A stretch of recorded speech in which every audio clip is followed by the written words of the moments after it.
Comment je vous dirais bien ça? Mon invitée, elle est d'une flamboyance incroyable. Elle a une créativité d'enfer et un désir de partager et de faire du bien et surtout d'aller à l'écoute de l'autre. Et ça vient vraiment me parler parce que il y a plusieurs têtes de cochon qui vont avoir un déclic, vont faire un changement dans leur vie.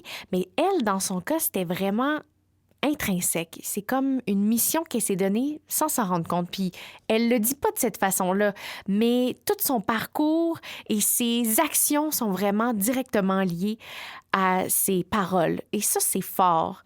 Je suis vraiment contente de la recevoir aujourd'hui parce qu'elle a une énergie contagieuse et je suis certaine que ça va se rendre jusqu'à vous. Enregistrée dans les studios de la Maison de la Culture Maisonneuve, voici la formidable tête de cochon, Sophie Fouron. Bonne écoute!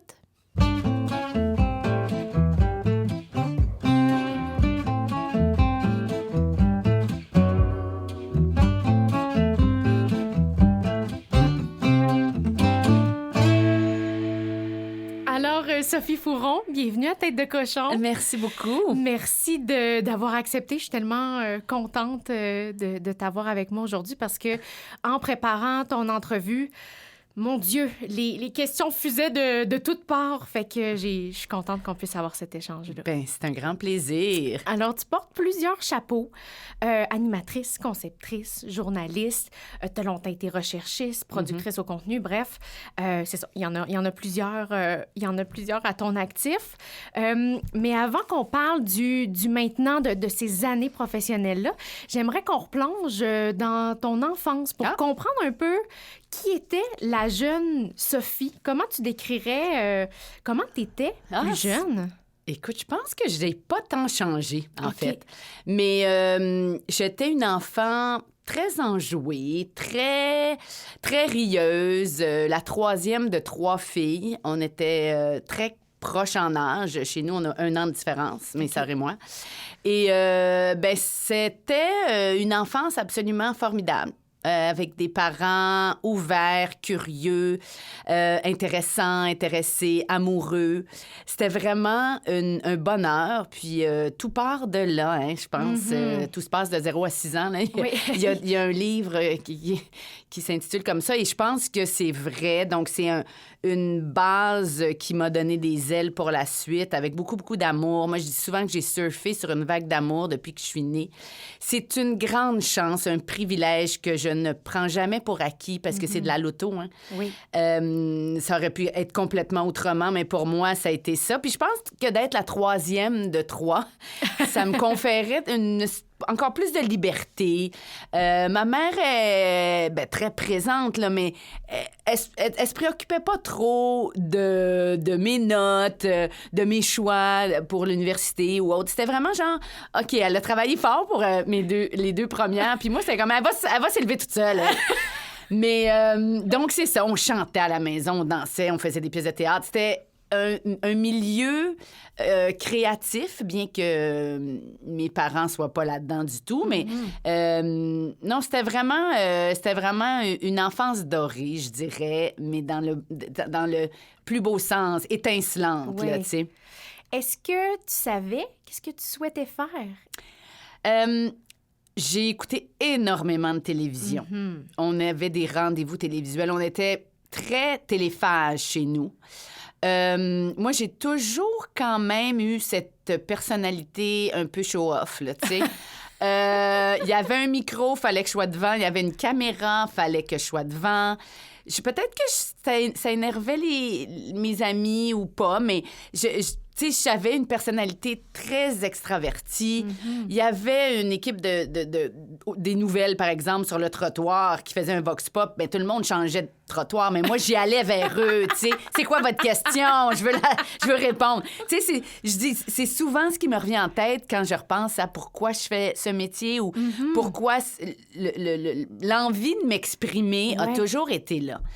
Mais ça a été assez long avant que je m'accorde ce droit de le faire publiquement. Oui, c'est ça. Puis, d'ailleurs, on y reviendra. Oui, je ne veux pas sauter des étapes dans tes questions. Non, mais c'est parfait. C'est ça, un échange, mais ça veut dire que, est-ce qu'au plus au plus profond de toi, tu rêvais de ça? Est-ce que les médias faisaient partie d'une carrière potentielle? Oui, absolument, mais je pense que pour moi, petite ado, c'était trop sacré. C'était vraiment Genre inaccessible. inaccessible.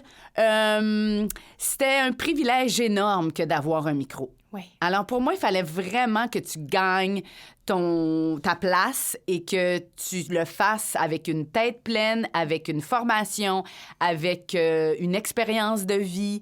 J'enlève rien à personne, bien sûr, mais pour moi, c'était vraiment important que je le fasse avec une rigueur, ben c'est ça, avec un bagage intellectuel important. Ouais. Oui, c'est que le contenant est aussi important que le contenu, mais ce qu'on amène, puis le propos et la responsabilité qui vient avec l'accès à un micro. Tout à fait. C'est une grande responsabilité, c'est le mot. Oui. Parce que je dirais que le contenu, pour moi, est plus important que le contenant. Beaucoup plus. C'est plus important d'avoir un propos intelligent, intelligible, que d'avoir, si tu faisais référence à ça, là, que d'avoir une belle face ou un... Oui. Tu sais, et bon, en télé, des fois... Ça devient un plus. Ça devient un plus, exact. Puis les gens sont parfois choisis parce qu'ils paraissent bien aussi. Mais en tout cas, je pense que le plus important, c'est d'avoir du contenu et de bien le maîtriser et de le défendre et de bien l'articuler, bien sûr. Ouais. Puis on y reviendra parce qu'il y a beaucoup de contenu de toutes parts dans ton parcours.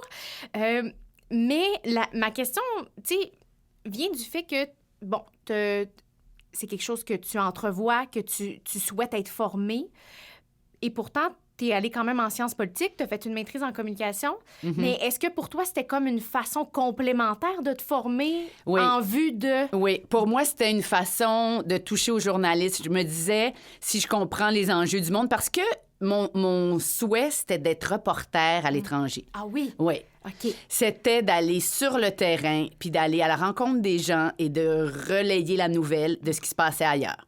Je voyais Céline Galipeau, je me souviens. Je voyais Jean-François Lépine en Afghanistan.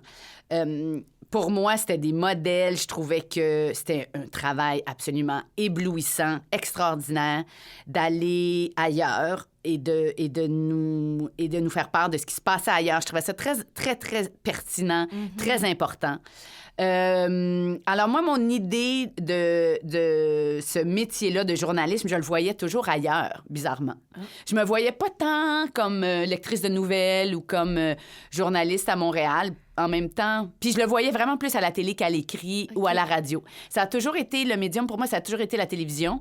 Et ben c'est ça, je savais pas trop comment m'y prendre, mais je me disais, les sciences politiques m'intéressaient beaucoup, mais c'est toujours la politique internationale qui me fascinait le plus.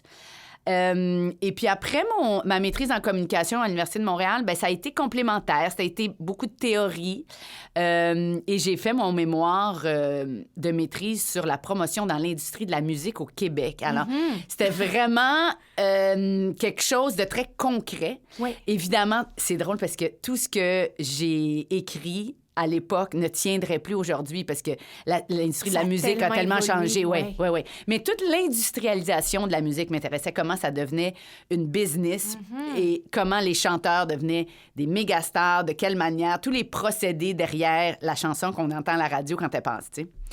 Alors, j'ai fait ça avec Lynne Grenier, qui a été une professeure extraordinaire, qui est encore là, que j'ai revue récemment. Et, on la salue. On la salue. Et ben, ça a été des années vraiment... Moi, j'ai adoré mes années universitaires parce que ben, ça te forme un esprit. C'est ça, en fait. Ouais. C'est pas tant la matière que tu étudies que comment tu construis, exactement, comment tu arrives à construire une idée, comment tu arrives à comprendre et après la transmettre ou la circonscrire dans une idée que tu écris. Alors, tu exerces plein de capacités que tu as ou pas, mais c'est vraiment un exercice important. Et puis, tu t'ouvres à plein de monde. Il y a ça aussi, là, tu côtoies des gens qui ne viennent pas nécessairement de ton milieu, qui viennent pas de ta ville. C'est ça aussi, l'université, ça nous ouvre des portes insoupçonnées, en fait. Oui, puis je suis totalement d'accord avec toi parce que moi, quand j'ai décidé d'y aller, c'était vraiment une décision intrinsèque de de me perfectionner, mais d'aller plus loin dans mon apprentissage. Puis je pense que quand t'es guidé par ça, ou en tout cas, t'as ce désir, cette soif d'apprendre-là, c'est un endroit extraordinaire. Absolument. Parce que, mon Dieu, c'est riche, les rencontres, tu sais, puis l'énergie universitaire. Tu sais, j'ai participé à certains parties, mais c'était surtout, moi, c'était ce qui me nourrissait, c'est ce que j'apprenais. Au quotidien, là, c'est comme... C'est un condensé assez impressionnant. Là. Moi, j'aime encore, des fois, me promener dans les couloirs de l'université parce qu'il y a une énergie là qu'on retrouve nulle part ailleurs. C'est comme un temple du savoir. Je veux dire, ça existe depuis l'Antiquité. Là. C'est des endroits où il y a une concentration de neurones, de tellement de cerveaux différents, mais qui se font aller, tu sais. Oui. Alors, tu sais, ça crée une énergie. On pourrait comme probablement, avec ces énergies-là, illuminer bien des salles de cours. mais je trouve ça très stimulant. J'ai toujours beaucoup aimé l'école. Oui. D'être dans un... Peu importe, là, on parle d'université, puis c'est pas pour tout le monde, bien sûr. Il y en a qui vont avoir l'école de la vie et de bien d'autres façons. Mais... que ce soit au primaire, secondaire, cégep ou université, j'ai toujours aimé la rentrée scolaire, j'ai toujours aimé ces environnements-là où on apprenait des choses, finalement. Je suis totalement d'accord. Puis en même temps, c'est ça. Et cela dit, si je peux t'interrompre, je n'étais pas une si bonne élève que ça. J'aimais l'environnement, les interactions sociales, beaucoup, beaucoup. Puis on oublie que l'école, c'est énorme. Ça nous forme aussi aux autres, puis ça nous permet de côtoyer des gens qui nous ressemblent pas, puis je trouve ça hyper important. Oui, bien, en fait, c'est comme une micro-société. Complètement. Tu sais, il y a vraiment un écosystème qui te prépare pour la suite. Vraiment. Ouais. Fait qu'en tout cas, tous ceux qui se questionnent, mais qui sont curieux, là, tu sais, les plus jeunes qui nous écoutent, je pense que foncez, allez-y, ça vaut la peine. Puis il y en a effectivement que sont pas faits pour ça, puis c'est correct qu'ils vont aller chercher leur apprentissage ailleurs. Mais est-ce que, fondamentalement, ça allait de soi, justement, pour toi, d'aller à l'université? Bien, ça allait de soi, je te dirais que c'est familial, parce que chez nous, c'était extrêmement valorisé. Ma mère, qui a grandi, est fille de pommiculteur, ma mère, puis elle c'était une très bonne élève et elle a fait son cours d'infirmière dans les années 50. Elle a fini, dans la fin des années 50. Alors, c'était rare quand même. Il n'y en avait pas tant que ça. Et venant de ce milieu-là qui décide de poursuivre des études dans la grande ville et tout. Et mon père est médecin, donc lui a fait des études universitaires aussi, bien sûr. C'était très, très important pour mes parents qu'on aille à l'école. Mes sœurs ont toutes fait des études universitaires poussées. On a toutes des maîtrises. Il y en a une qui est médecin. C'était comme ça. C'était comme ça. Puis moi, j'anime les collations des grades à l'Université de Montréal depuis quelques années. Et je suis toujours hyper émue quand je vois c'est des milliers de diplômés qui viennent chercher leur diplôme. Et moi, je dis tout le temps que j'ai pas de mérite parce que j'en avais à la maison des gens qui m'ont montré le chemin. J'en avais, puis c'était facile, entre guillemets, parce que c'était l'environnement était propice. L'environnement était propice, puis on nous a vraiment poussé, encouragé de façon très positive à poursuivre des études, puis il y avait pas de barrière à surmonter. Mais quand tu es le premier d'une famille, peu importe d'où tu viens, peu importe de quel milieu ou qu'est-ce qu'ils ont fait tes parents, puis t'es le premier qui obtient son diplôme universitaire, bien là, pour moi, elle a toute mon admiration. Je trouve que c'est extraordinaire de pouvoir aller chercher ce diplôme-là quand il n'y a personne dans ta famille qui l'a eu avant toi. Oui. Puis, tu sais, dans son dernier livre, Michelle Obama disait « C'est difficile de rêver à quelque chose qu'on ne voit pas. » Et moi, ça, je trouve que c'est une phrase extrêmement importante parce que si tu n'as pas de modèle autour, s'il n'y a personne qui te ressemble dans ta famille ou dans les médias, ou on peut mettre ça à plein de domaines, ben c'est difficile pour toi de rêver que c'est possible, que c'est accessible. Alors pour moi, ça a été extrêmement facile, presque, c'est presque banal, là, mais j'ai suivi la voie. J'ai suivi la voie qui était toute tracée, toute défrichée par mes sœurs déjà, puis on m'encourageait là-dedans, puis c'était bien, mais je dis souvent que j'ai pas trop de mérite. Pour vrai. Mais tu le fais pareil. Tu sais, je veux dire... On me les enlève pas, mes diplômes. C'est pas mon intention. Il y a un sujet qui... parce que on reviendra justement sur ton, le sujet de ton père, qui est un homme extraordinaire. Puis là, je me permets d'aller là, mais on y reviendra juste avant parce que tu me dis justement que tu étais dans une famille très privilégiée. Tu as un père d'origine haïtienne, tu as une mère québécoise. Et la question de la couleur de peau, du racisme est arrivée très tard. Et tu disais justement, tu dis soupçonner tes parents d'avoir voulu vous protéger, puis peut-être que ça a trop bien fonctionné. Et t'ajoutes aussi, soyons honnêtes, mon teint clair de métisse, mes cheveux souvent lissés, le beau quartier où j'ai grandi me confèrent certains privilèges. Sans nier mes origines, je suis socialement et culturellement blanche et j'ai honte de dire que ça m'arrangeait. Pourquoi tu dis que ça t'arrangeait à une certaine époque peut-être de voir la vie de cette façon-là? Parce que c'est comme si je faisais, pas semblant, mais c'est comme si ma moitié haïtienne, ben je la mettais pas de l'avant. C'est comme si je la célébrais pas. Ça m'arrangeait de passer pour culturellement blanche. Ça m'arrangeait de passer dans la majorité, puis pas avoir à affronter les difficultés reliées à la discrimination, au racisme, à la différence. Alors, moi, je pouvais passer... D'ailleurs, en anglais, il dirait que je suis passing, là. Il y a vraiment un terme pour ça. Et chez nous, c'est comme si mes parents, ils nous protégeaient, puis ils disaient, vous êtes comme vous êtes, on n'en fait pas de cas. Sauf que, et je leur en veux pas du tout parce que c'était comme ça, puis je pense qu'ils voulaient vraiment bien faire, puis ils disaient pas que... En fait, il y a personne qui nous a dit à la maison qu'on était noirs. Ça a jamais été dit. Puis quand je dis ça à mes amis noirs, ils en reviennent pas. J'essaie de comprendre pourquoi ça n'a pas été discuté, mais je pense que mes parents, vraiment, jugeaient qu'on était autant blanche que noire. Donc, c'était 50-50, que toute cette notion de t'as une goutte de sang noir, ça, c'est des lois ségrégationnistes là, de la fameuse goutte de sang unique. Là. Si t'as une goutte de sang noir, t'es automatiquement noir. Mais biologiquement, ça n'a aucun sens. Mais pour mes parents, je pense que vivant au Québec, étant nés au Québec, mais on était métis, et même à l'époque, on disait qu'on était mulâtres, que ce qui ne se dit plus. Mais c'est ça. Alors, on était qui on était, puis tout ça, le fait qu'on évoluait dans des milieux majoritairement blancs, nous, c'est ça. On brandissait pas notre haïtienneté haut et fort, à tort ou à raison, mais on se rend bien compte qu'en vieillissant, ça nous rattrape. C'est ça l'affaire.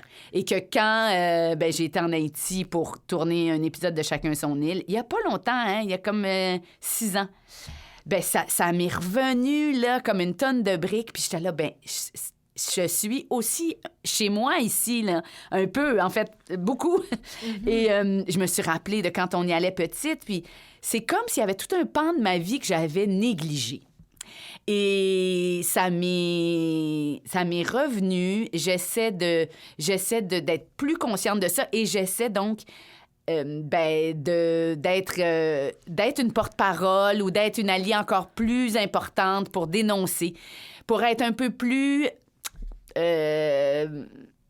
solidaire. C'est vraiment ça, d'être plus solidaire parce que je pense que je ne l'ai pas été assez plus jeune. Oui, puis tu disais d'ailleurs dans différents articles que tu peux les compter sur les doigts de ta main, les moments où tu en as vécu personnellement du racisme. C'est souvent, ça a été, surtout dans la période où tu avais des jeunes filles, tes petites poulettes qui sont rendues grandes là maintenant, mais que tu te faisais passer pour la nanny. Oui, incroyable. Et ça... parce que c'est arrivé une fois chez toi. Je pense que tu étais sur ton balcon. C'est arrivé aussi en vacances. En tout cas, c'est ce que tu racontais. Comment tu t'es sentie à ce moment-là? Est-ce que ça a été ça une forme de déclic ou ça cheminait déjà? Oui. Non, mais je pense que ça a été un déclic. Parce que moi, je me voyais pas comme les gens me voyaient. Et, ben oui, je suis plus foncée. Oui, j'ai les cheveux frisés des fois non. Mais quand mes filles sont nées, ben elles sont très pâles parce que leur père vient de l'ancienne Lorette, puis il est très pâle. Ben c'est ça. J'ai eu mes filles à 30 ans. J'avais l'air encore très jeune, peut-être. Puis il y en a qui disent que c'est pour ça que je passais pour la nounou. Mais moi, je suis convaincue que c'est parce que j'avais la peau foncée puis que mes filles étaient pâles et que les gens... Ben là, ça m'est arrivé donc chez moi et j'ai été tellement blessée, tellement insultée de ça et tellement découragée par le biais des gens, par l'a priori, parce que je suis plus foncée, donc nécessairement, je serais la nanny, la nounou. Et je dois dire aussi qu'à chaque fois, c'était pas des Québécois.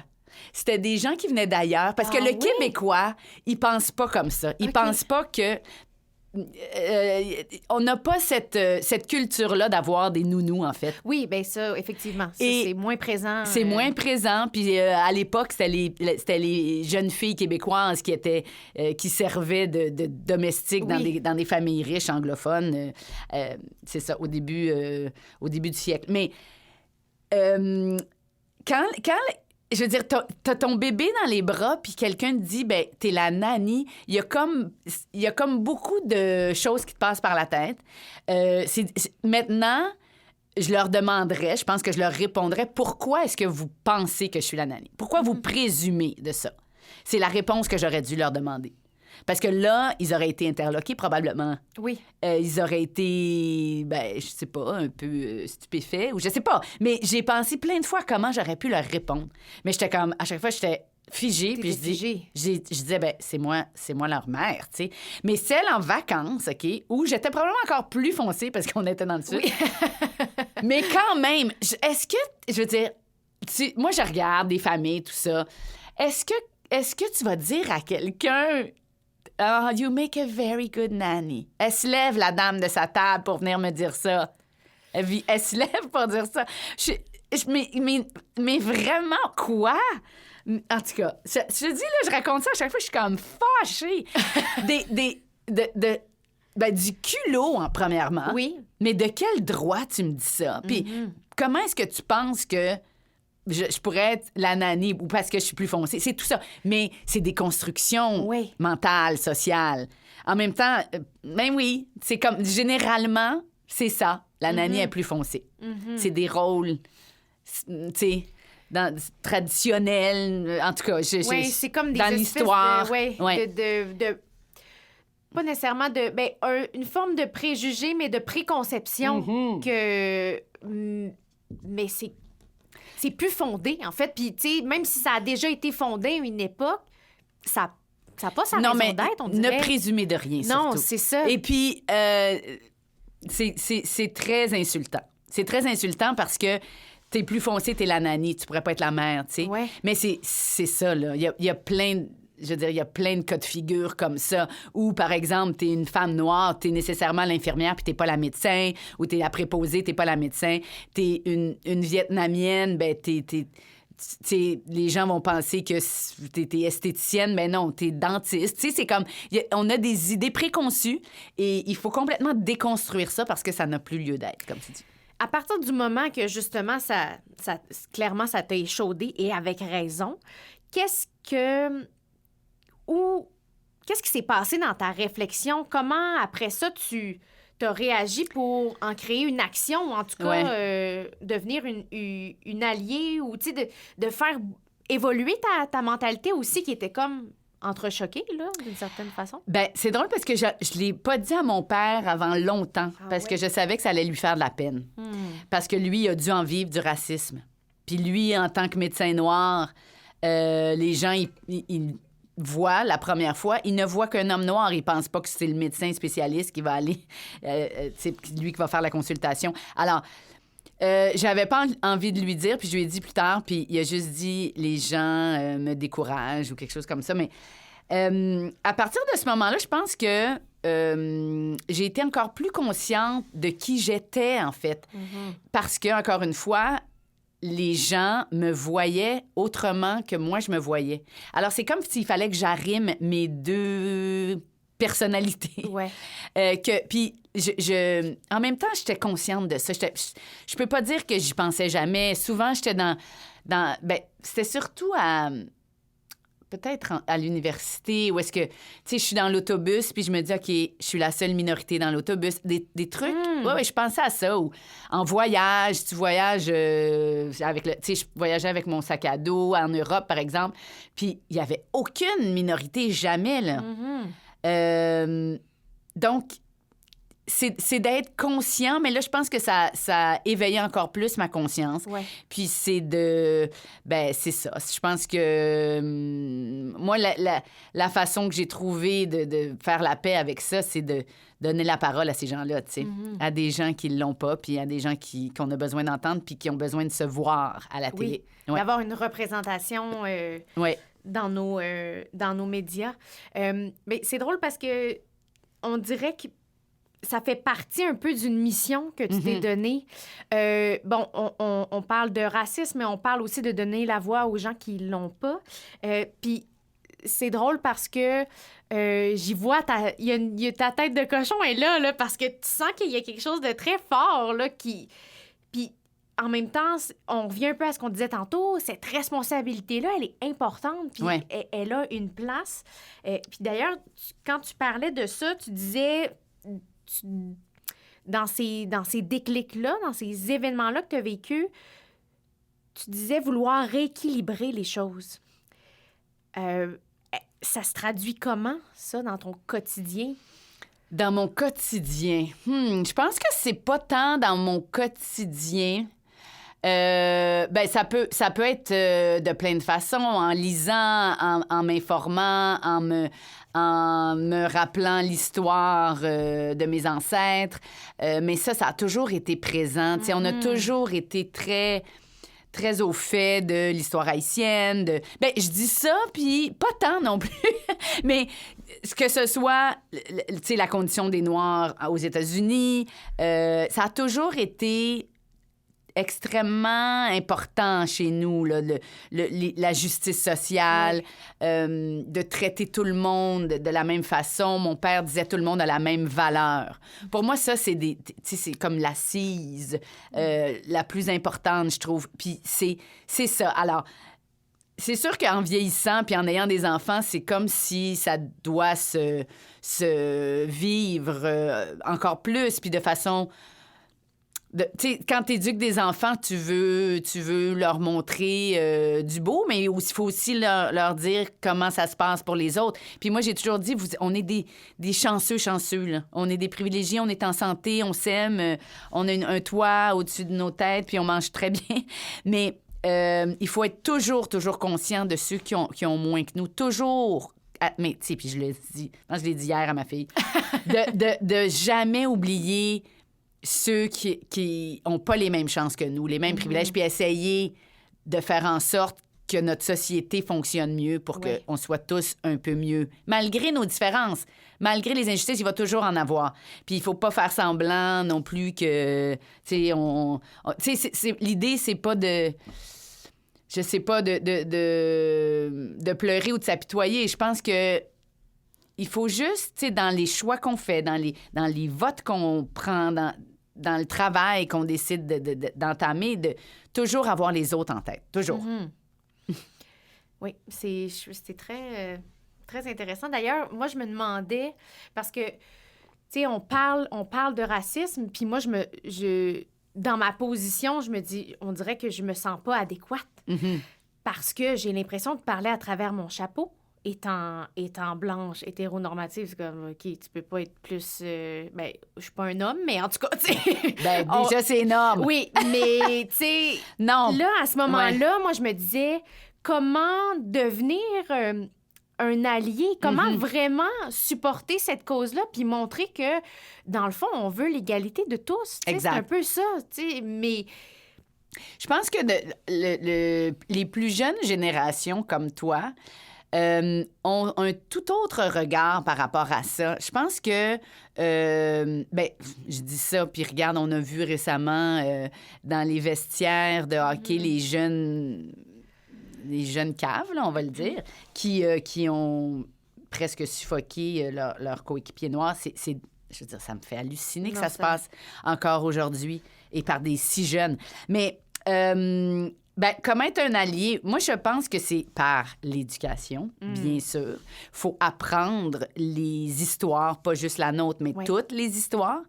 Il y a d'excellents podcasts, d'excellentes séries documentaires qui nous racontent les histoires cachées puis les histoires méconnues. Et entre autres, Décoloniser l'histoire, que j'aime beaucoup. C'est important d'apprendre pour être conscient. C'est vraiment déguiser sa conscience. Et je dis toujours, moi, c'est pas de laisser sa place, c'est d'amener une chaise de plus autour de la table. C'est pas de dire, on peut plus rien dire. Non, c'est d'écouter l'autre. Puis même si on n'est pas d'accord, au moins, on va avoir une conversation. Puis moi, je crois en l'art de la conversation, là. Plus que tout, d'ailleurs. Je pense que si tu t'assois avec quelqu'un, comme on fait aujourd'hui, mais on est d'accord sur tout, Sandrine, ça marche pas.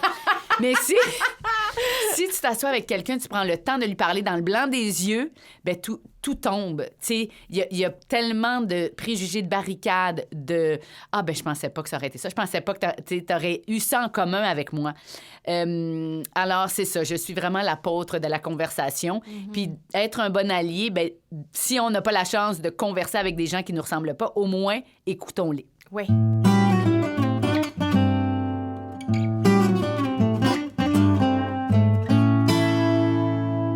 Une personne importante qu'on a fait mention tantôt, c'est ton père. Puis je sais que c'est encore assez récent, là, c'est frais, son départ, mais je me suis informée un peu sur son sujet. Et bon, un médecin cardiologue, pédiatre qui a une grande importance à Sainte-Justine, mais aussi mondialement, parce que, il a fait bouger beaucoup de choses.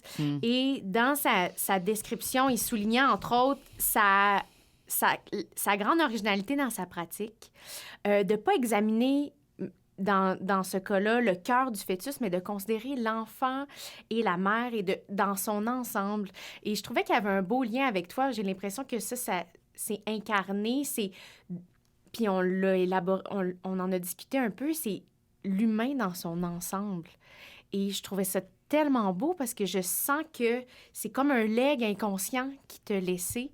Puis je trouvais ça beau de le souligner parce que autant que vos carrières sont dans deux angles, tu sais, deux sphères différentes, j'ai quand même l'impression que l'humanisme est là, est imprégné dans ce que tu souhaites faire dans ta mission. Est-ce que tu as cette impression-là, de cet héritage-là? Tu vas me faire pleurer, là, Sandrine.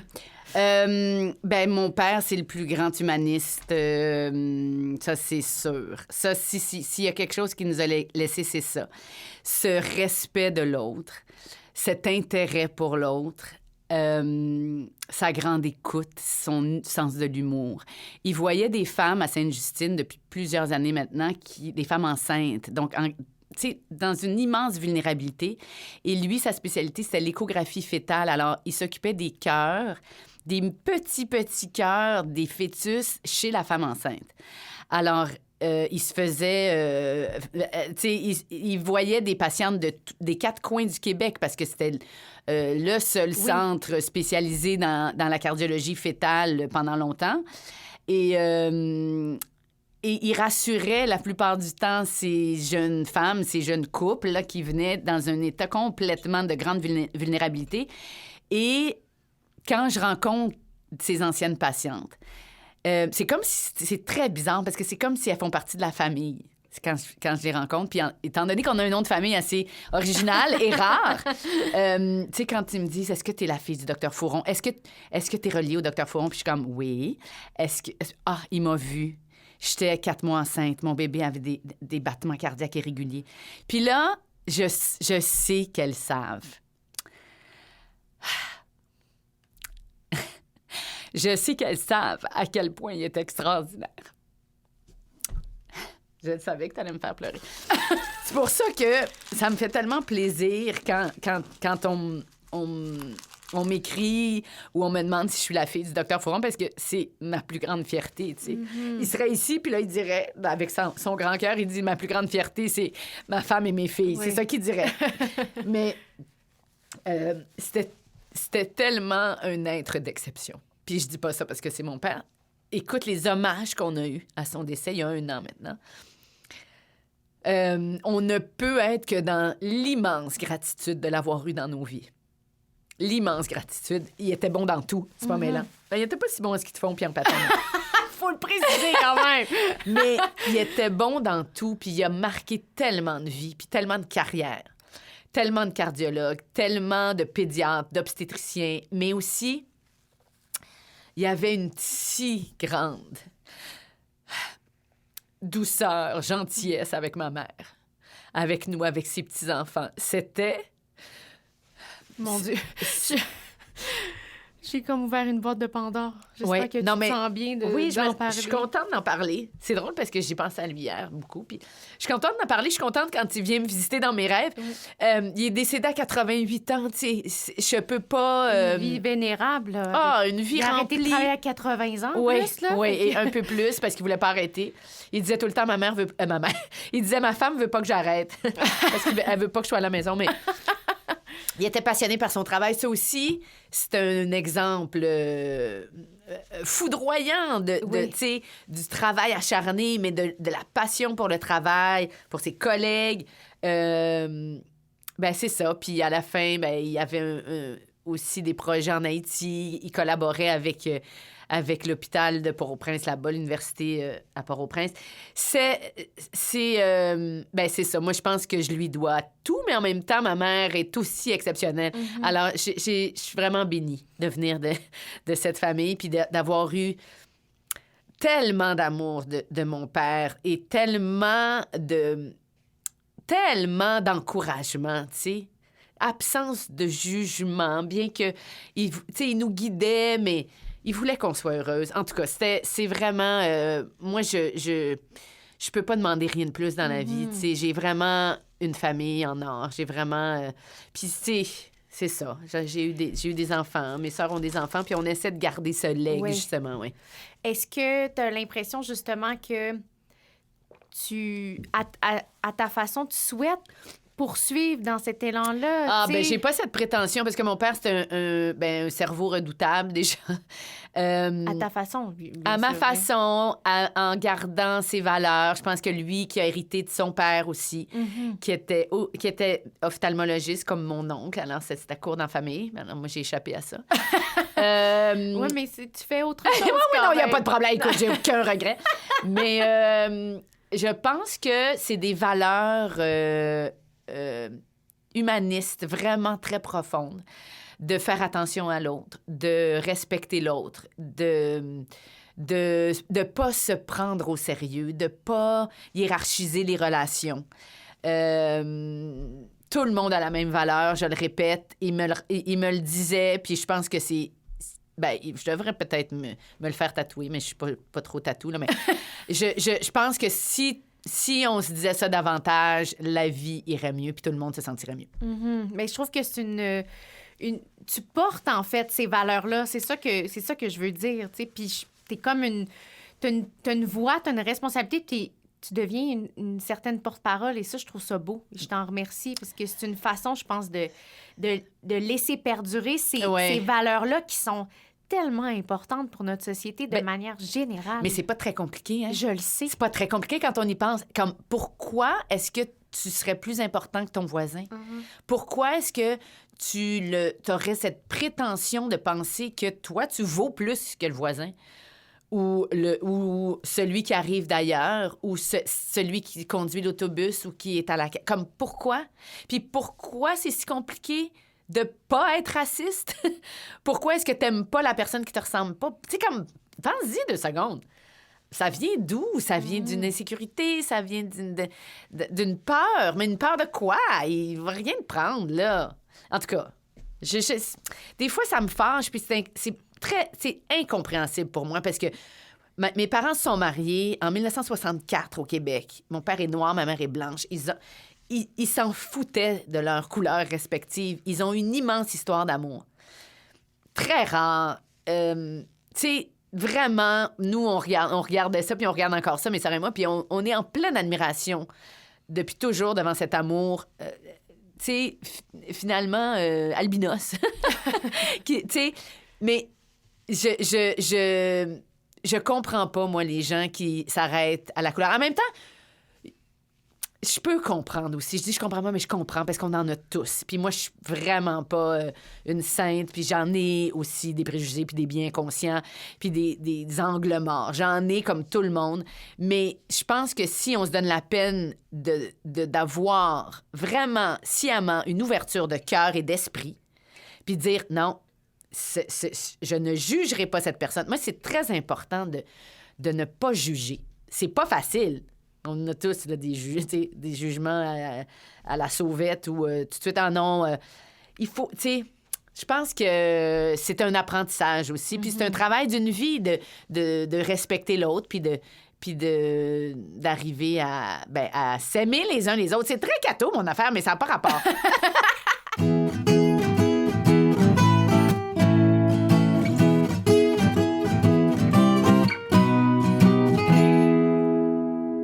À la fille au contenu. Ah, parfait. Parce que là, on comprend qu'est-ce qui t'a forgé, oui. mais ton désir d'être dans les médias, de créer du contenu, tu sais, t'as fait plusieurs choses, là. Puis là, c'en est quelques-unes, mais l'émission D'ici et d'ailleurs qui portait quand même sur... J'étais là, oui, ça fait longtemps, ça, oui. Mais Les Francs-Tireurs, qui grande émission de société, de conversation où... De contenu. Oui, c'est ça. Oui, c'était quelque chose. Oui. Bon, la liste, La vie en vert. Puis là, à un moment donné, tu as commencé aussi les Lyonnes. On te voyait un petit peu plus. Journaliste à la presse pendant 3 ans. Repenser le monde à Savoir Média dans les dernières années. Tu sais, fait que, mon Dieu, on dirait qu'on lit tout ça puis on se dit, OK, c'est quand même... Il y a une réflexion dans tout ce contenu-là. Ta carrière, bon, tu disais justement que tu étais expressive, extravertie, mais tu as quand même été dans l'ombre pendant plusieurs années. Oui, mais pour moi, tu vois, ces années-là où j'étais recherchiste, où j'étais shadow, là, à D'ici d'ailleurs, c'était une série documentaire, puis on était journaliste, mais derrière la caméra. Oui. Alors, on posait les questions, mais on était shadow dans le jargon du métier. Et donc, on ne nous voyait pas, mais pour moi, c'était pas... un prix de consolation du tout. J'étais dans le contenu, j'apprenais des choses à tous les jours et ça, c'est vraiment, tu sais, mon credo. Si j'apprends, je suis heureuse. Ça peut être des détails, hein, ça peut être des petites choses. Puis tu vois, ma mère, formidable, dont j'ai pas assez parlé, mais ce sera une autre émission peut-être, elle va avoir 88 ans, je devrais peut-être pas le dire, mais elle a pris un Uber la semaine passée. Elle a encore envie d'apprendre des nouvelles choses. Elle était toute excitée d'avoir ça sur son téléphone. Elle n'en revenait pas à lui poser 1000 questions. Mais je pense que c'est ça aussi, la clé du bonheur, de continuer à apprendre des choses à tous les jours. Donc, fin de la parenthèse. Mais le métier de recherchiste, je l'ai adoré, puis je pense que je le porte encore, puis je le fais encore. Oui. C'est de tricoter une émission... de réfléchir à qu'est-ce qui pourrait être en ondes, quelles questions tu as envie de poser, qui tu peux inviter. Au Francs-Tireurs, c'était vraiment extraordinaire. Vraiment le fun. C'était un environnement de garçons beaucoup. Mais j'ai tissé là des amitiés que j'ai à ce jour et j'ai des amis, je pense, pour la vie grâce à cette émission. Et c'est... Je veux dire, t'es dans le cœur de l'action de créer une émission à toutes les semaines, une émission qui est attendue, qui est écoutée, qui est regardée, c'est le fun. Mais une émission comme Repenser le monde avec Normand Baillargeon, mon philosophe préféré, toutes époques confondues, j'aime ça dire ça. Ben, c'est aussi absolument palpitant parce que... ben, c'est comme pour moi un masterclass là, en philo où c'est comme si je retournais sur les bancs d'université, endroit que j'aimais beaucoup. Alors, ben, tout ça, ça me nourrit. Ça me nourrit. Puis les projets se nourrissent, évidemment, les uns des autres. Et ben, pour moi, c'est comme un continuum. C'est pas... j'étais pas malheureuse de pas être devant la caméra à ce moment-là. Puis si je l'étais plus aujourd'hui, ça me ferait pas du tout souffrir non plus. OK. Fait que c'est vraiment juste tu surfes la vague, finalement. Oui, et à un moment donné, je me suis dit, peut-être que je pourrais animer. Parce que, il y a un moment Il y a quand même eu un déclic. Je sais pas s'il y a eu un déclic. J'avais fait un peu de télé au Cégep, la télé communautaire. J'avais fait de la radio à l'université, à CISM. J'ai toujours comme orbité, plus qu'orbité, mais j'étais toujours comme près des médias. Et je me disais, ça peut-être, mais encore une fois, il fallait que je gagne ma place. Pour moi, c'était ça. Puis à un moment donné, je me suis dit, quand j'ai bien compris le métier de recherchiste, puis quand je voyais que je faisais toutes les pré-entrevues, que je posais les questions, puis là, ce dossier-là était pris par l'animatrice ou l'animateur et reposait mes questions et remâchait mon dossier, j'étais comme, OK, je pense que je serais capable d'aller en ondes. Ouais. Après, il faut que tu sois capable de livrer. Absolument. Mais je me sentais vers la mi-trentaine, quand même, assez solide pour me dire, OK, je pense que là, je pourrais. Sauf que j'avais mes bébés. Ça a toujours été un équilibre, quand même, à atteindre, de vouloir comme... faire une carrière qui m'excite, qui m'emballe, mais en même temps, je voulais pas sacrifier ma vie de famille. Oui.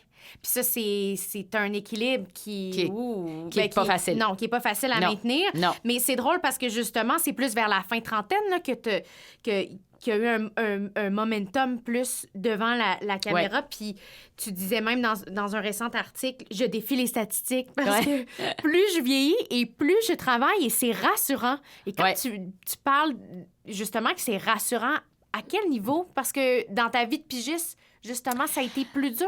Non, c'est rassurant parce que quand tu vieillis, en ondes, souvent, t'es tassé parce que on veut rajeunir toujours l'image. Le fameux agisme dont tout le monde parle, qui est présent. Qui est présent, ça concerne énormément les femmes. Et puis moi, aller savoir pourquoi, mais plus je vieillis, plus je travaille.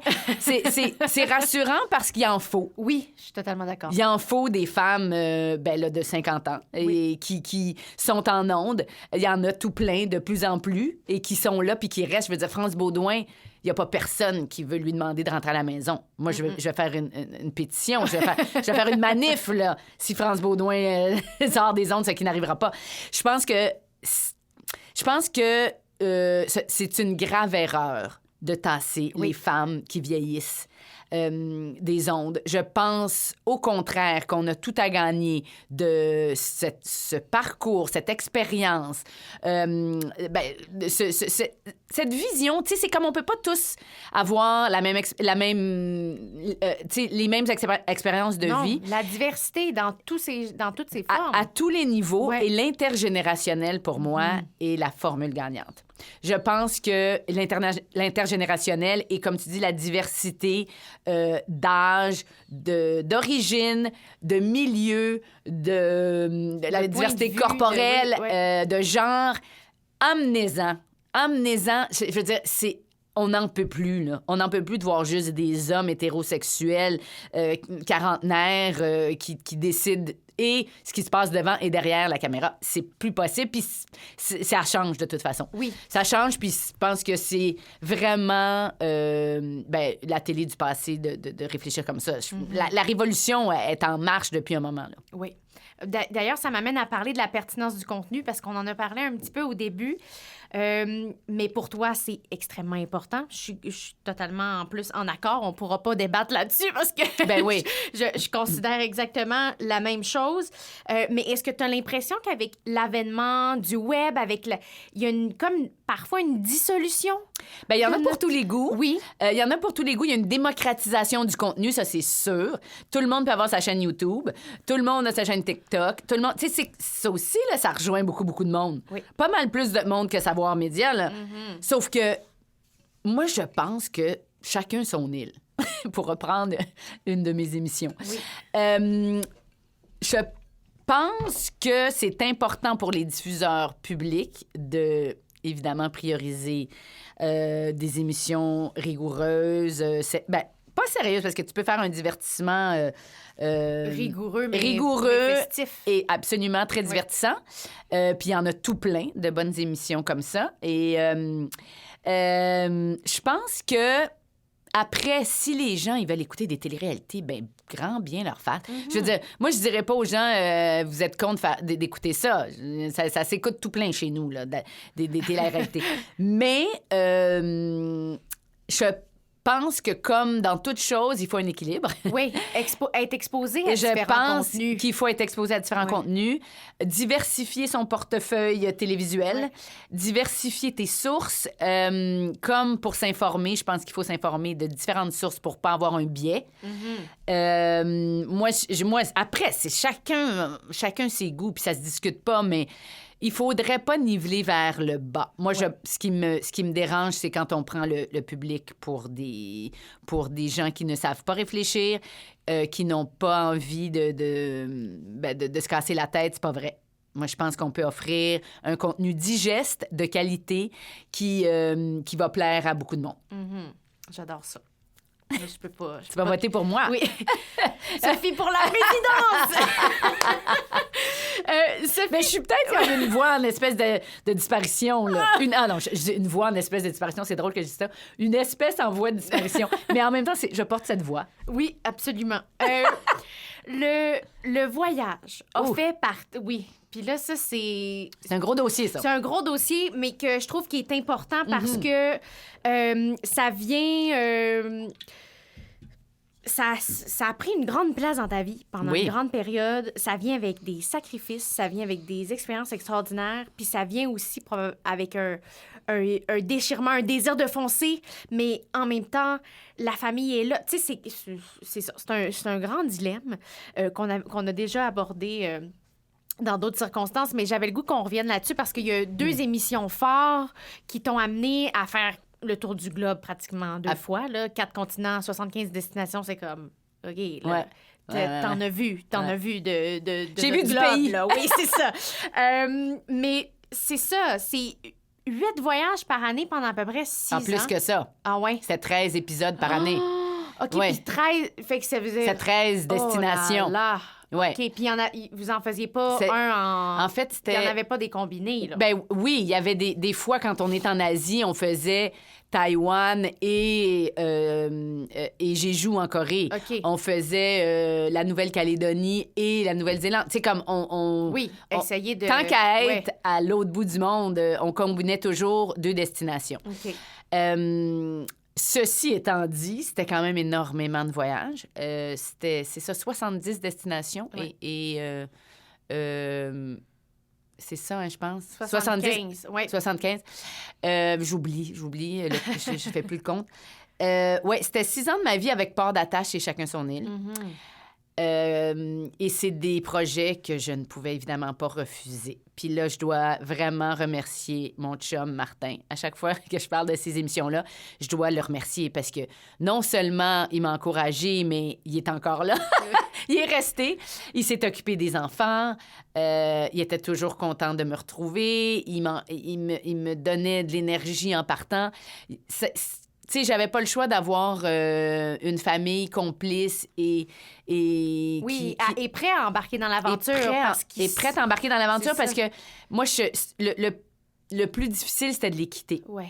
Mais une fois que j'étais à l'aéroport, là, j'étais en mode reporter. Tu sais, quand j'étais toujours voulu faire. Ce que mon rêve d'ado c'est matérialisé avec port d'attache. Quand ils m'ont dit, est-ce que tu peux partir, est-ce que tu peux aller faire des villes portuaires à travers le monde, j'étais comme, pardon.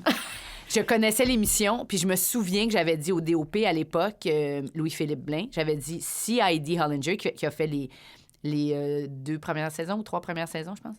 Si elle se casse quelque chose, j'aimerais ça le faire. J'y avais dit ça, là. Tu sais, OK, fait que c'est comme ça, là. T'avais lancé ça dans l'univers. Oui, parce que je trouvais que c'était super bien fait. C'est DBcom qui produisait ça. Et je me disais, que j'aimerais ça faire ça. De voyager puis de découvrir la ville, mais son urbanisme, sa culture, parler aux gens. Je trouvais que c'était hyper bien réalisé. Et j'avais fait cliquer à TV5 et puis pendant 2 ans, puis là, Heidi ne revenait plus et ils m'ont demandé, est-ce que tu peux partir? Est-ce que tu t'animerais port d'attache? J'étais complètement emballée. J'étais anxieuse aussi, mais peut-être pas anxieuse, mais j'étais inquiète parce que je laissais mes enfants. Ma mère m'a dit, tu sais, ma mère, là, dont je parlais, qui est si merveilleuse, elle m'a dit, si tu le fais pas, ben moi, je le fais. Tu vois-tu le guts de ma mère? Ouais. Évidemment qu'elle disait ça pour rire, mais elle me disait, tu peux pas passer à côté de ça. On va être là pour les filles, on va être là pour Martin, on va, tu sais, comme... Mais c'est un saut dans le vide quand même. C'est un saut dans le vide, mais en même temps contrôlé, Oui, parce que c'est ça. je suis avec toute une équipe, Oui. la recherche est béton, je trouve que l'émission, elle est superbe. Alors, je me lance là-dedans, puis là, c'est parti pour 6 ans, parce qu'après les 2 ans de port d'attache, il y a eu ce spin-off, cette émission satellite qui est chacun son île, puis on a fait... 45 îles à travers le monde, dans des endroits reculés, méconnus, où j'ai vraiment été à la rencontre des gens, puis ça me ressemblait encore plus chacun son île, parce que je vivais vraiment la vie des insulaires. Et je rentrais dans les maisons. J'ai eu des tournages époustouflants qui m'ont marqué à vie. Puis, ben, il y a eu Haïti là-dedans, mais il y en a eu tant d'autres. Puis j'ai vu les beautés, comme les laideurs de notre... ou les enjeux au niveau de la pollution, les changements climatiques, mais de visou, là, parce que les îles sont les plus vulnérables au changement climatique. Bref, ça a été un cadeau de la vie extraordinaire. Puis après, 6 ans, je pense qu'il était temps de rentrer à la maison. Là, parce que je dis souvent que mes enfants m'appelaient madame. Alors, il était temps... Non, c'était une blague. OK. Mais quand même, c'est ça. Il y a quand même des sacrifices qui viennent avec ça. Il y a des sacrifices, puis c'est taxant. Oui. C'est usant. C'est beaucoup, beaucoup d'heures d'avion. Il y a le décalage. Maintenant, je reviens de Las Vegas pour Retour vers la culture, puis j'étais comme, oh boy, que je referais pas le tour du monde. C'est sûr que c'est ça. C'est beaucoup de déplacements, d'attente. C'est beaucoup de temps. Mais de temps passé à faire des transits. Mais, sais-tu quoi? Je dis ça, puis je voudrais pas me plaindre parce que c'est une job de rêve. Oui. Et c'était ma job rêvée. Alors, ce que j'en retire, ce n'est que du plaisir, du bonheur, une grande satisfaction, une fierté, une grande fierté. Je remercie d'ailleurs, s'ils écoutent, les gars de DBCOM, Nicolas Boucher et compagnie, qui m'ont accompagnée pendant 6 ans.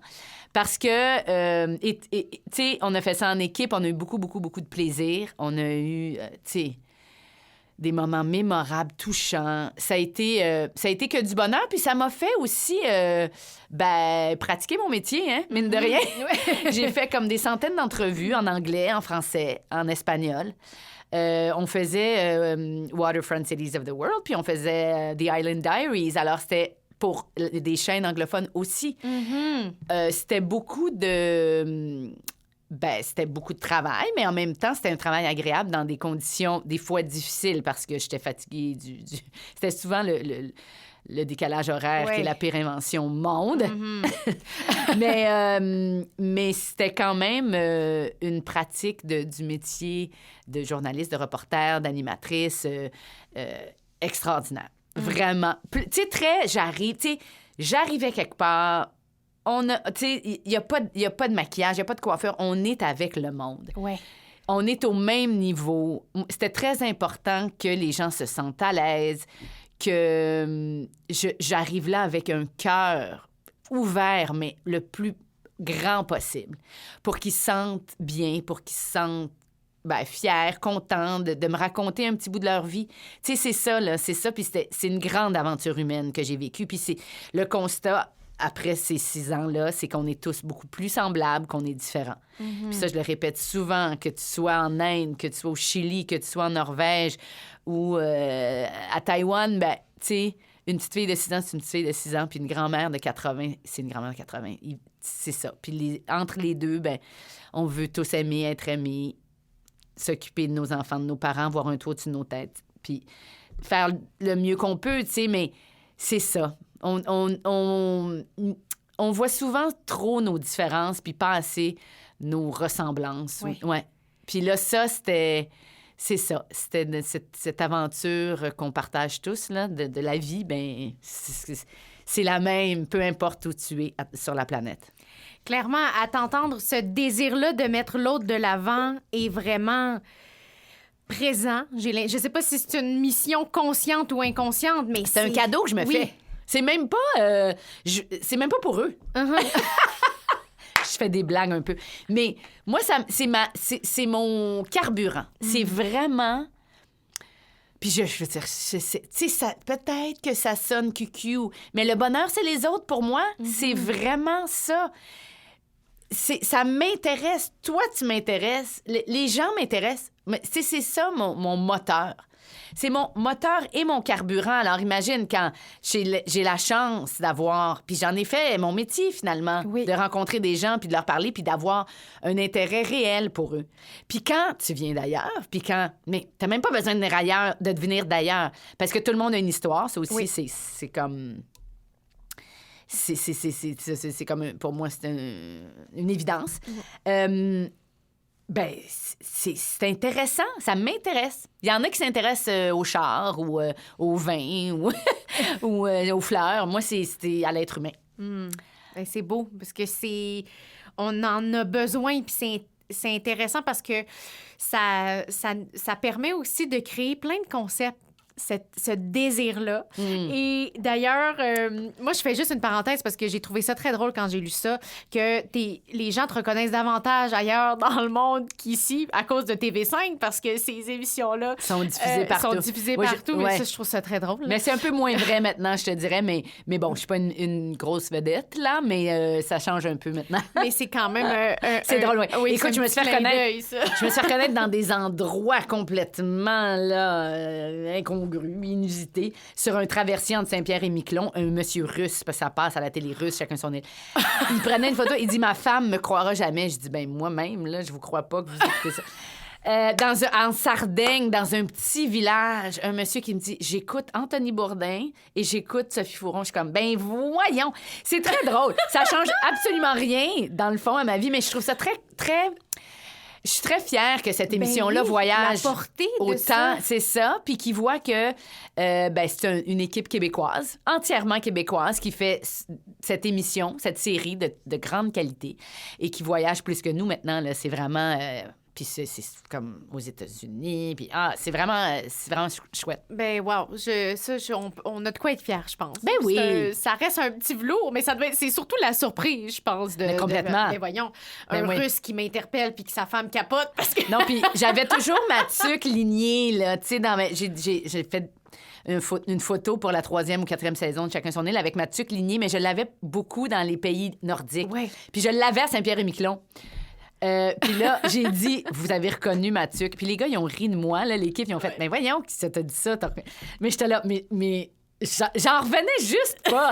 Puis là, après, on s'est mis à fabuler, puis on dit, c'est peut-être un espion, puis en tout cas, n'importe quoi. Mais Sophie, t'as beaucoup voyagé, t'as beaucoup visité. Tu disais que tu t'aimais visiter les salons de coiffure ailleurs dans le monde pour avoir un brushing, des fois. Ben non, mais tout le temps.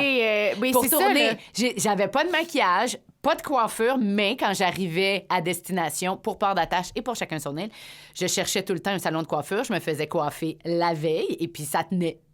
Ça tenait pas mal, à part quand il pleuvait, ce qui arrivait souvent, là, mais oui, effectivement. Et c'est un endroit, selon toi, pour tenter le pouls de la ville, des gens qui y vivent, puis même pour trouver des cues, entre guillemets, touristiques. Mais ça a quand même été l'étincelle d'un contenu que t'as créé, t'as conceptualisé et que t'as élaboré au Québec qui s'appelle Tenir Salon. Et ça, moi, cette série-là, je te l'ai dit plusieurs fois, mais tabarouette que c'est un coup de cœur, ça n'a pas de bon sens. Et là, vous avez fait 3 saisons avec ça, où tu vas à la rencontre, en fait, des communautés, mais via un salon de coiffure. Un brushing à la fois. Un brushing, un cheveu à la fois. Ouais.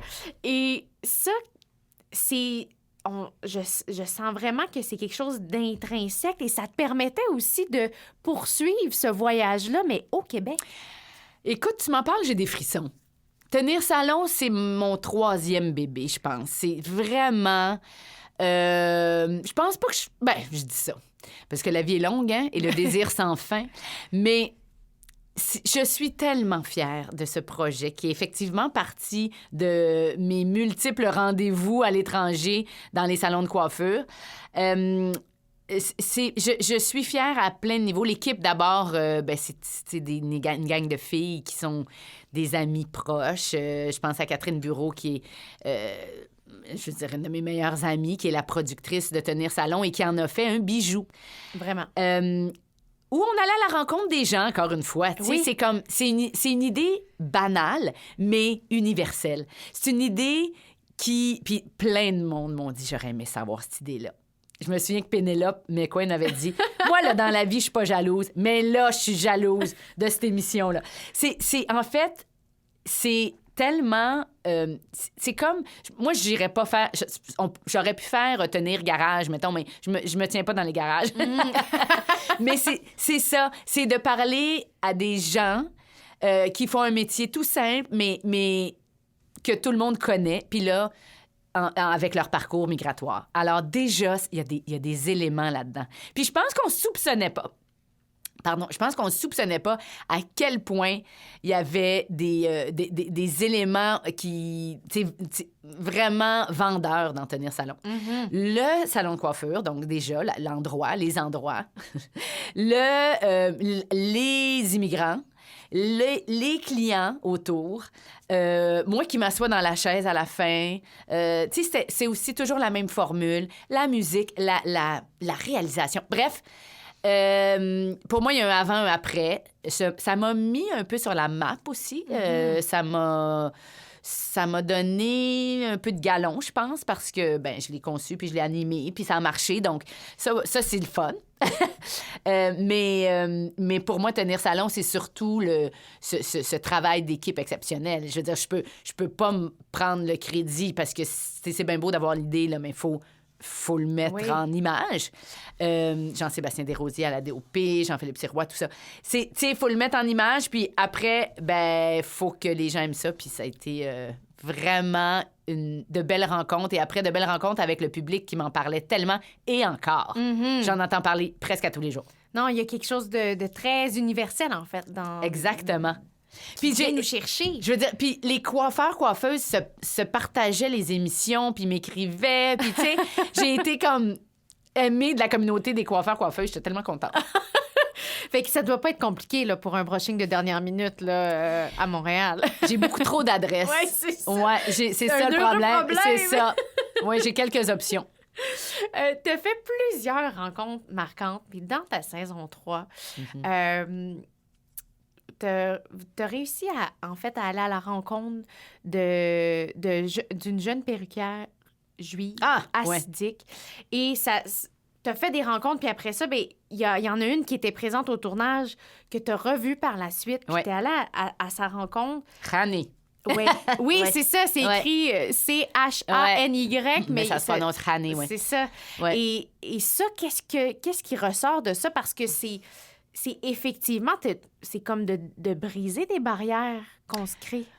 Écoute, la communauté juive assidique qu'on côtoie à Montréal, surtout dans le Myland, à Outremont, moi, elle m'intrigue, elle me fascine, elle me choque parfois.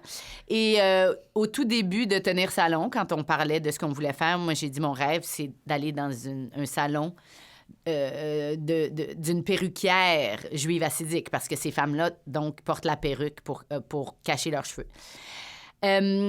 Et là, on a essayé. Première saison, deuxième saison, ça n'a pas marché. Et à la deuxième saison, on a été tourné chez Danny the Barber, qui est un Israélien qui est ici à Montréal depuis peu, qui a marié une Montréalaise et qui est, lui, juif orthodoxe, très pratiquant. Et la femme de Danny, elle va chez cette perruquière qui s'appelle Shelly, puis elle nous dit, je peux vous donner son contact. Alors... Étant donné que l'émission avec Danny et les garçons, c'était juste des hommes juifs orthodoxes, pas tous orthodoxes, mais la plupart l'étaient, puisque ça s'est bien passé, Shelly a eu envie de nous recevoir aussi avec des femmes assidiques à son salon sur la rue de l'Avenue du Parc à Montréal. Et pour moi, ça a été... hyper important.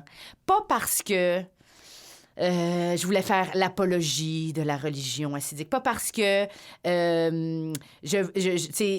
j'ai comme marqué le coup. C'est parce que, pour moi, ce sont nos voisins, nos voisines. C'est hyper important qu'on puisse au moins se parler. Et s'il y en a une communauté qu'on ne connaît pas, duquel on a tellement d'a priori, de préjugés, ben, c'est bien la communauté assidique. Et il y a eu toute la crise des accommodements raisonnables et on ne sait pas comment leur parler. On ne sait pas si on peut leur parler. Il y a une barrière réelle entre les hommes et les femmes. Mais avec ma modeste émission d'une demi-heure, ben, j'ai fait un pas. Puis c'est ça, moi, que je voulais. Je pourrais faire une série complète sur cette communauté, bien sûr. Mais en parlant aux hommes, j'ai compris certaines choses. En parlant aux femmes, j'ai compris certaines choses. Et c'est l'ouverture d'un dialogue. Je pense qu'il y a des choses sur lesquelles on ne sera jamais d'accord, mais au moins, il faut qu'il y ait du respect. Il faut qu'il y ait du respect. Et, ben, étonnamment, ces femmes-là, elles étaient extrêmement gentilles, joyeuses. Et je dis étonnamment parce qu'on a toute l'impression qu'elles ont besoin d'être sauvées. Mais elles vivent dans cette culture et dans cette religion depuis qu'elles sont nées. Et c'est comme ça. Puis c'est pas à moi de dire qu'elles ont tort ou elles ont raison. Je voulais simplement comprendre comment elles vivaient. Et puis, et c'est ça. On a abordé quelques questions. J'en aurais posé plein d'autres. Ça s'est fait un peu avec l'article dans le Québec que j'ai fait avec Rani. Mais c'est très confrontant. Mais en même temps, je pense encore une fois qu'il faut garder notre cœur et notre esprit ouvert et ne pas juger. Puis après, pas arriver là en pensant que moi, j'ai raison, puis la façon dont je vis, c'est la bonne. C'est une question de respect. C'est vraiment une question de respect et d'essayer de se connaître un peu davantage pour améliorer notre vivre ensemble. Ça aussi, je le dis souvent. C'est ça le but, hein? Tu sais, moi, je ne les changerai pas, mais si on est capable de se parler puis d'essayer de voir comment on peut améliorer notre vivre ensemble, eux aussi, ils sont d'accord avec ça, là.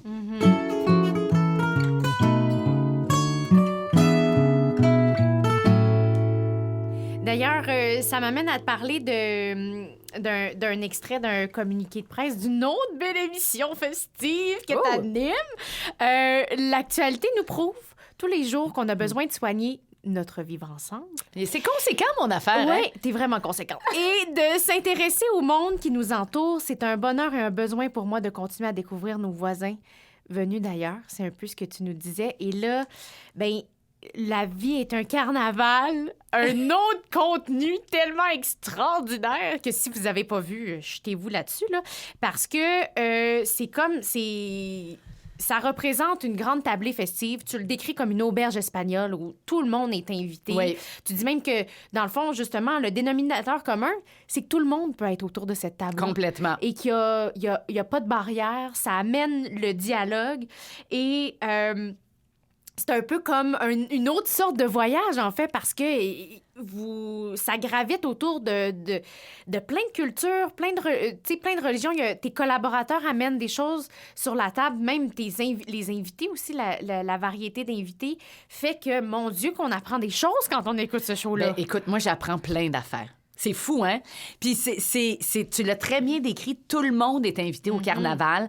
C'est très important pour moi d'appuyer là-dessus pour pas penser que le Québécois de souche, ben ça l'intéressera pas ou ça le concerne pas. Je pense que si on est le moindrement curieux de l'autre ou de ce qui se passe ailleurs dans le monde, parce qu'avec le carnaval, ce qui est le fun, c'est que on fait des tournées des cultures, par exemple, ou on fait des curiosités, ou on compare comment ça se passe quand on conduit ici ou on conduit ailleurs, ou les routines du quotidien. Tu sais, ça peut être banal, mais à quelle heure les gens mangent à travers le monde, ça détermine beaucoup de choses. Puis on se prend pas au sérieux, mais on fait ça sérieusement et on amène du contenu que moi, je ne retrouve nulle part ailleurs. Non.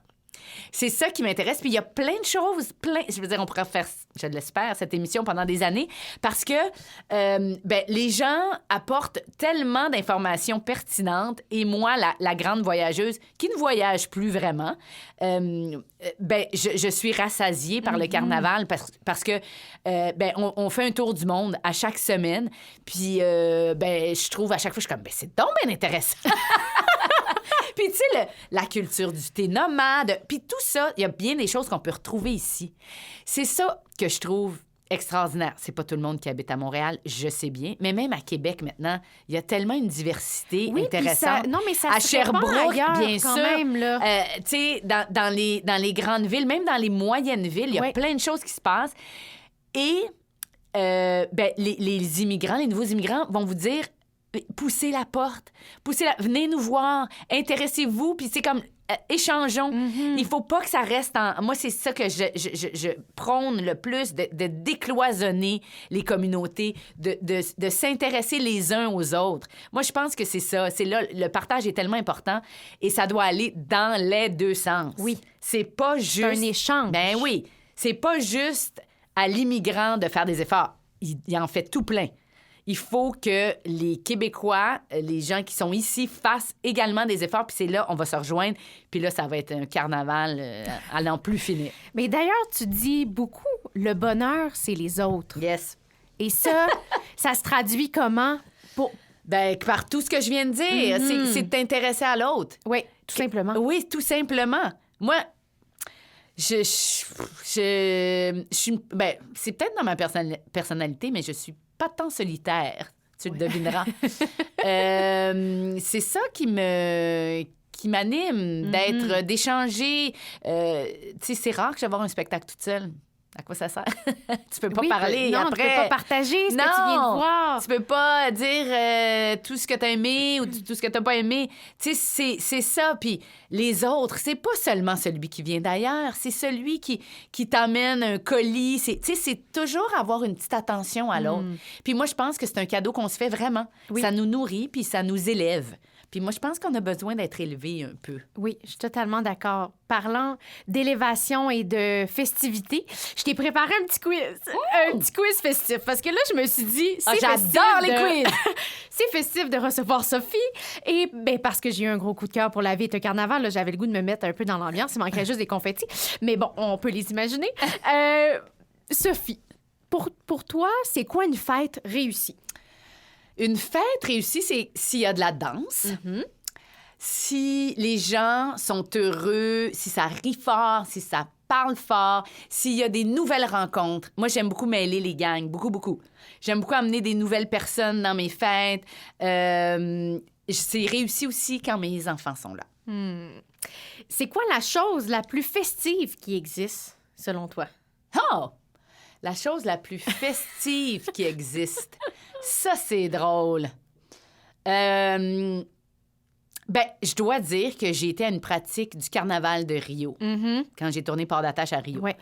Tu sais, il y a des écoles de samba dans chaque ville, village, puis on a été dans une municipalité un peu excentrée de Rio. Et c'est une des meilleures écoles de samba. Je me souviens pas du nom, mais je pourrais retrouver. Mais c'était une fête de quartier. Genre, si tous les gens du plateau étaient sortis, dansaient avec des instruments. Et moi, j'étais vraiment dans le milieu de l'orchestre de cuivre. J'ai jamais vu une fête comme ça de ma vie. Ben ça, c'est festif. Ça, d'être dans le milieu d'un orchestre de samba, je peux te dire là, que je sais pas qu'est-ce qu'il y aurait d'autre de plus festif que ça. Mais d'ailleurs, ça m'amène à te poser la question, tu m'as comme devancé, mais le plus beau carnaval auquel tu as assisté, on dirait que j'avais... c'est drôle! Ben tu vois, c'est vraiment ça. Je veux dire, c'est à Rio. C'est à Rio, puis moi, je pensais que je dansais pas pire. Jusqu'à temps que j'aille à Rio. Là, j'étais comme, voyons que ça danse, eux autres. Le cliché, là, était vraiment confirmé. Okay. C'était exceptionnel. La plus belle rencontre festive que tu as faite sur ce plateau-là, sur la vie. Sur la vie. C'est dur quand même. Ben, je pense que c'est Boucard. C'était la première fois que je le rencontrais. Grand privilège. Et quand est-ce que ça va passer, ton émission? Ton truc? Prochainement. Prochainement? Je pense que je peux dire que c'est un des collaborateurs à la 21 Carnaval cette année. Oui! C'est tellement une belle acquisition! Hey, la prise, toi. Boucard, je vais te dire pourquoi. C'est pas festif, mais en même temps, il m'a tellement fait du bien. Mon père était décédé 4 jours plus tôt. Ouh! Et comme Céline, de Show Must Go On. Ouais. Donc, 5 jours plus tôt, peut-être. Ça faisait pas une semaine. Et puis, il était le premier invité de la première émission de La vie est un carnaval. Je lui ai pas dit. Je lui ai écrit après pour le remercier puis pour lui dire qu'il m'avait fait le plus grand bien. Alors, c'est pas l'invité le plus festif, mais c'est certainement l'invité qui m'a le plus touchée, le plus apaisée. C'était un départ de cette saison de carnaval que j'aurais pas pu mieux espérer. Mais sinon, tu sais, Mélissa Bédard est venue chanter, elle a enlevé sa perruque. C'est une fille tellement authentique, je l'ai adorée. Patrick Masbourian est venu nous parler de comment il parlait du génocide arménien ou de comment il allait parler. C'était touchant. Du génocide arménien à ses enfants. Ça a été une discussion exceptionnelle. J'étais tellement privilégiée de partager ça avec toute la tablée. On a eu vraiment des superbes invités, puis on continue parce qu'on est en tournage en ce moment, puis c'est vraiment, encore une fois, un privilège. Oh, wow. Et dernière question de notre petit quiz. Découverte qui t'a le plus surpris, qui t'a le plus surprise, en fait, parce que, mon Dieu, t'en apprends tellement des choses, mais y a-tu quelque chose qui a fait « Hein, je m'attendais pas à ça? » OK, je vais y aller dans... au Japon, parce qu'on l'a... ben non, mais il y a tellement de choses. Ah, ben la culture du nudisme en Allemagne. Je sais pas si tu avais vu cet épisode-là, mais c'est très fréquent. Et ils sont très à l'aise avec le nudisme. Okay. Et puis, on a été parler à un monsieur qui fait du... Ah oui, je me rappelle! Du Airbnb, mais nu. Puis là, il était en Zoom. On était en Zoom, mais c'était vraiment intéressant, sa conception du nudisme. Et en Europe du Nord, comme ça, ils sont très à l'aise avec le corps nu. La culture du corps nu. Ça m'a beaucoup étonnée et ça m'a beaucoup fait rire. Et il était génial, puis c'est ça. Écoute, il y en a tellement. Ben, je sais, là, c'est vraiment une question difficile. C'est une question difficile, puis ce soir, je vais me coucher, je vais dire, j'aurais dû dire ça. Mais c'est pas grave. On invite les gens à aller voir la première saison, la deuxième saison qui s'en vient. Oui. Dernier point que je veux aborder, ben, c'est retour vers la culture, parce que là, tu sais, tu mets en avant plein de gens, mais là, tu mets l'art. Et ben, l'art est tellement important. On dirait que la pandémie nous a fait réaliser à quel point c'est important. Et c'est toutes les formes d'art. Tu sais, il y a comme... Là non plus, il n'y a pas de barrière. Tout est ouvert. Qu'est-ce qui te fait le plus vibrer dans cette émission-là? C'est tellement le fun, faire Retour vers la culture avec Benoît McGuinness. ça me fait vibrer. Tu sais, cette association joyeuse, ce mariage arrangé, comme je l'appelle, avec Benoît, ben ça aussi, c'est un énorme cadeau parce qu'on est devenus très amis. Puis c'est vraiment extraordinaire de travailler avec lui. Ce que j'aime le plus dans Retour vers la culture, ben, c'est de rencontrer des artisans. Des gens derrière la caméra, derrière la scène. Des créateurs exceptionnels qu'on ne connaît pas. Encore une fois, c'est de donner la parole à des gens qui ne l'ont pas, mais qui contribuent à illuminer les gens qui sont sur scène ou tu sais, devant... Peu importe. Oui. Et j'adore le travail des créateurs de l'ombre, des artistes, des artisans qui sont dévoués. Tu sais, comme pour être un artiste aujourd'hui, là, faut-tu vouloir? Faut être vraiment passionné. C'est incertain. Mais comme disait Pina Bausch, la célèbre chorégraphe, danser, sinon nous sommes perdus. C'est un rempart, la culture. C'est un rempart contre la folie, contre le désespoir, contre toutes les mauvaises nouvelles. Quand on se plonge dans un roman où qu'on va voir une chorégraphie ou La Dame aux camélias des grands ballets canadiens ou tu sais, qu'on va voir un spectacle d'Eliott Maginot, là, tu sais, comme nommez-les, il y en a tout plein, ben ça nous fait un petit baume sur le cœur, ça nous apaise. On vit ça ensemble, ce qu'on a vraiment... ça nous a manqué pendant la communion, quand les lumières se ferment. Moi, c'est comme mon moment préféré. Et bien, ça nous nourrit d'une façon incroyable. Moi, ça a toujours bercé ma vie là, de plein de façons, puis de toutes sortes de cultures. Je lis beaucoup, mais je vais voir beaucoup de spectacles aussi. Et bien, cette émission est un cadeau du ciel. Merci, France Beaudoin. On la salue.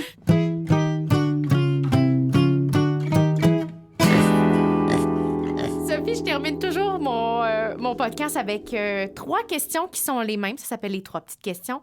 C'est comme les 3 petits cochons? Un petit clin d'œil à la tête cute. de cochon. Mais c'est vraiment intéressant parce que chacune de mes invités amène des perspectives différentes. Puis on le sent, tu sais, on a parlé de la tête de cochon à travers tous tes projets sans le dire formellement, mais on dirait que humainement, t'en es une. Et la première question va comme suit. Qu'est-ce qui fait de toi une tête de cochon, Sophie? Ben, d'être alignée avec mes valeurs. Faut pas déroger de ça. Ouais. Alors, si je suis témoin d'une injustice, si je suis témoin de quelque chose qui va pas ou d'un mauvais traitement, ça, pour moi, c'est non négociable.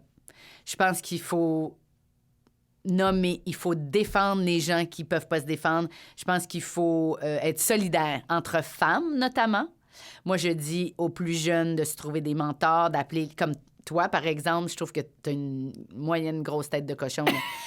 C'est comme, tu fais les choses, tu vas chercher des voix qui t'inspirent ou qui t'intéressent, puis tu les mets en ondes, je trouve ça vraiment très beau. Moi, voyons. C'est un mot difficile, j'aimerais l'apprendre. L'intergénérationnel, je trouve ça fondamental.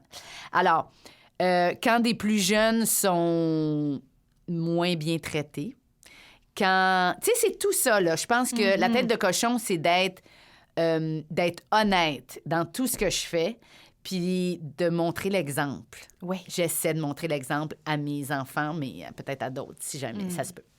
Et quel conseil donnerais-tu justement aux autres têtes de cochon, là, peu importe la génération, qui désirent foncer? Parce que des fois, ça arrive plus tard, mais il n'est jamais trop tard pour finir par l'écouter, finalement. Moi, je pense qu'il faut faire les choses pour les bonnes raisons. Je pense que c'est facile. Par exemple, là, il y a une jeune qui m'a appelée récemment qui veut être animatrice. Je lui ai dit de continuer ses études, de rester à l'université. Je lui ai dit de se remplir la tête, mais de toujours avoir ses propres valeurs en tête, de se demander pourquoi elle fait ça, pour qui elle fait ça. C'est facile d'avoir sa face à la télé, ou la télé étant un écran quelconque, là, puis on le voit avec nombre de gens qui sont influenceuses ou influenceurs. Il y a quelque chose de... Non, je devrais pas dire ça parce qu'il y en a qui le font bien, puis c'est un nouveau métier, puis moi, je veux pas être, tu sais, la vieille matante qui dit, ben non, c'est pas un métier, puis qu'est-ce que c'est ça, ce monde-là, qu'est-ce qu'ils font? Je pense qu'il y a moyen de passer du contenu de façon intelligente. Ceci étant dit, le conseil que je donnerais, là, le plus important, c'est d'avoir les pieds vraiment bien ancrés et d'être bien entouré et de cultiver ses relations humaines. Parce que j'ai entendu Isabelle Boulay dire récemment qu'est-ce que ça donne d'avoir toute la lumière sur soi un soir quand il n'y a personne qui peut nous réchauffer quand on rentre à la maison. C'est-tu pas beau, ça? Hey, c'est beau, ça. Là, c'est toi qui vas me faire verser une larme. Là. Faudrait l'appeler, notre belle Isabelle. Oh, wow! Je trouve ça exceptionnel. Ah, t'es bien belle. Je trouve que c'est le plus important, de garder... J'ai cette chance-là, moi, c'est de dire... Je suis avec mon chum depuis plus de 25 ans. Tu sais, c'est jamais parfait, mais on se tient. On ça. Puis on le sait que c'est ça le plus important. Puis que nos enfants soient bien, que nos parents soient bien, que notre monde soit bien. Après, on s'aide pour se développer professionnellement. Mais le plus important, peu importe, c'est comme... C'est attirant, là, les feux de la rampe. C'est attirant. Ça a l'air tellement... Mais ça a l'air quelque spécial. chose que c'est pas. Ce l'est pas, puis on n'est pas... C'est pas parce que moi, j'ai ma face sur un panneau d'autobus que je suis plus importante que toi ou que ma job est plus spéciale. C'est juste qu'elle est publique. Ouais. C'est juste qu'il y a plus de monde qui savent ce que je fais dans la vie que, tu sais, la dame qui vend des vêtements dans un magasin. C'est juste ça. Mais je fais ce que j'ai à faire, je fais mon travail, puis après, ben, je sais que c'est passager, puis à un moment donné, je le ferai plus, tu sais. Il y a ça aussi. Je dépends de beaucoup de gens, je ne contrôle pas grand-chose. Donc, il faut se rappeler de ça, puis de toujours avoir les 2 pieds sur terre. Une grande, grande humilité. Ça, c'est comme le plus important. Je dis ça à ma fille tout le temps qui commence un peu dans ce milieu. Mais ça, c'est une autre émission. C'est la partie 2, ça. La dernière question, Sophie. Qu'est-ce que ta tête de cochon souhaite réaliser d'ici 10 ans? Sais-tu quoi? J'aimerais ça animer un quiz. Oh! J'aime ça! J'aimerais ça animer... Tu d'une co-animatrice? Tu serais bonne! J'aimerais ça animer un quiz. Je pense que je suis rendue là. J'adore Sans génie. Je trouve que Pierre-Yves, il fait un travail, mais extraordinaire.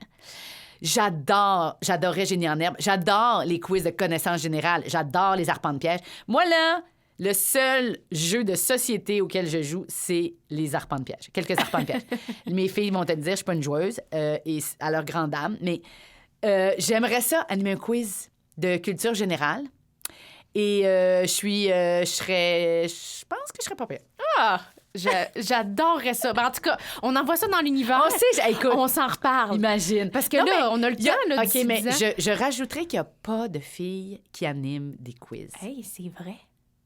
Il n'y a pas de filles qui animent des quiz. Je pense qu'Anaïs Favron en a peut-être, animé oui. et va en animer un. Mais il y a... Mais il semble qu'elle en a fait un jeunesse. Ouais. Tu sais, où il y avait des équipes, les rouges puis les bleus. Puis là. je sais pas pourquoi. Ouais. Je sais pas pourquoi ça tombe toujours dans la cour des gars. Mais c'est ça. OK. J'allais dire, je dis ça, je dis rien, mais c'est trop dit, cette phrase. Sophie, comme tu aimes si bien le dire, le bonheur, c'est les autres. Et moi, aujourd'hui, j'ajouterais que le bonheur, c'est d'avoir une Sophie Fouron dans notre Québec. Fait que merci pour tout, Sophie. Oh, c'est donc bien gentil, mon Dieu, quel cri bizarre. C'est le cri du petit cochon, peut-être. Merci, Sandrine, c'est vraiment un plaisir. Et moi, je suis pleine d'admiration pour toi aussi. Je te trouve extraordinaire. Rappelons-nous de ce nom, Sandrine Deschaines, mesdames et messieurs. On n'a pas fini de la voir et de l'entendre. Merci vraiment de l'invitation. Merci, Sophie.